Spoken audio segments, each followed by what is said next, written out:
మన ప్రభువును రక్షకుడునైన యేసుక్రీస్తు వారి అతి శ్రేష్టమైన నామంలో అందరికీ వందనములు. రోజుకు ఒక మిషనరీ జీవిత చరిత్రలో ఈరోజు మనం చూడబోచున్న missionary Philip James Elliot. Jim ఎలియట్గా పిలువబడే ఇతను 1927 సంవత్సరం 10వ నెల 8వ తారీఖున జన్మించారు. వీరి యొక్క మరణం 1956 సంవత్సరం 1వ నెల 8వ తారీఖు. స్వస్థలం ఒరెగాన్లోని పోర్ట్లాండ్, దేశం అమెరికా, దర్శన స్థలము ఈక్వెడార్. జిమ్ ఎలియట్గా అందరికీ పరిచయం ఉన్న Philip James Elliot, Fred Elliot మరియు క్లారా దంపతుల 3వ సంతానం. అతను దేవుని యందు భయభక్తులతో పెంచబడి క్రమం తప్పకుండా దేవుని వాక్యాన్ని చదువుటకు ప్రోత్సహించబడ్డారు. మిషనరీలను గూర్చి వింటూ ఎదిగిన జిమ్ ఒకనాడు తాను కూడా మిషనరీ అవ్వాలనే ఆకాంక్షను కలిగి ఉండేవారు. పోర్ట్లాండ్లోని బెన్సన్ పాలిటెక్నిక్ ఉన్నత పాఠశాలలో ఆర్కిటెక్చరల్ డ్రాయింగ్ అనగా భవన నిర్మాణ నమూనా చిత్రలేఖనంను అభ్యసించిన అతను అక్కడి విద్యార్థుల ఎదుట మాదిరికరమైన క్రైస్తవ జీవితాన్ని కనుపరిచారు.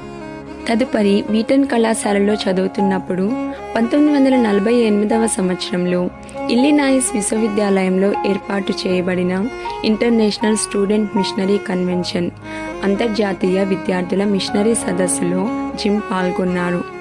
అక్కడ అతను దక్షిణ అమెరికా అడవుల్లో నివసించే తెగలకు సువార్తను తీసుకొని వెళ్లడం ఎంత ఆవశ్యకమో గ్రహించారు.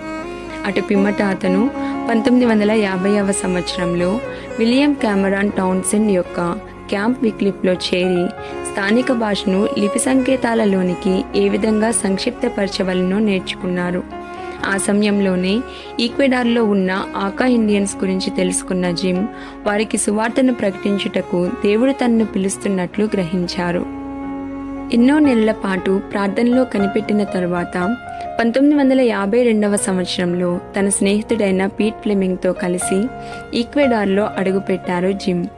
మొదటిగా వారు షాండియా మిషన్ స్థావరంలో ఉండి క్వెచువా ఇండియన్స్ మధ్య సేవ చేశారు.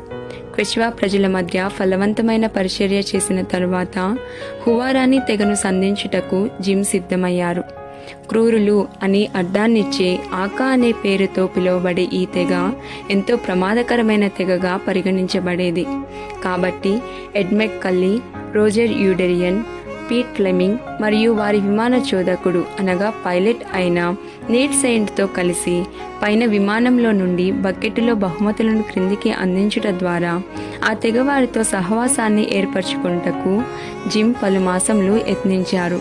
వారి తొలి ప్రయత్నాలు సఫలమవ్వడంతో ఇక ఆ తెగవారిని కలుసుకొనవచ్చునని అనుకుని ఆకావారు నివసించే ప్రదేశానికి సమీపంలో వారు క్రిందికి దిగారు.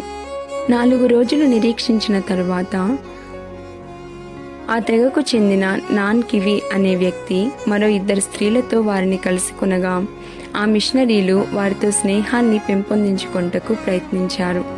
అయితే నాగరికతను ఎరుగని ఆ ప్రజలు వారి అమాయకత్వపు అపోహలతో వీరి వలన తమకు ముప్పు కలుగుతుందని భావించారు. ఆ 3 ఆకావారు తిరిగి వెళ్ళి వారి తెగవారికి తప్పుడు సందేశం ఇవ్వగా 6వ రోజున ఆ తెగవారు ఆ 5 మిషనరీలపై దాడి చేసి వారిని దారుణంగా చంపారు. అయితే ఆకా మిషన్కు అది అంతం కాదు, ఆరంభం మాత్రమే. ఈ ఘటన సంభవించిన 2 ఏళ్ల వ్యవధిలోనే జిమ్ భార్య అయిన ఎలిజబెత్ ఎలియట్ వారి కుమార్తె వాలరీతో కలిసి తన భర్త మరణించిన ఆ గ్రామానికే వెళ్లి సేవలు కొనసాగించారు. ఎలిజబెత్ యొక్క ఎనలేని సేవల ద్వారా ఎంతో మంది ఆకా ప్రజలు క్రీస్తు యుద్ధకు నడిపించబడ్డారు. ప్రియమైన వారిలారా, అన్యజనులకు సువార్త ప్రకటించుట కొరకు మీరు ప్రార్థించుచూ సిద్ధపడుతున్నారా? ప్రభువా, మిమ్ములను తృణీకరించే ప్రజలను నీ ప్రేమతో సంధించి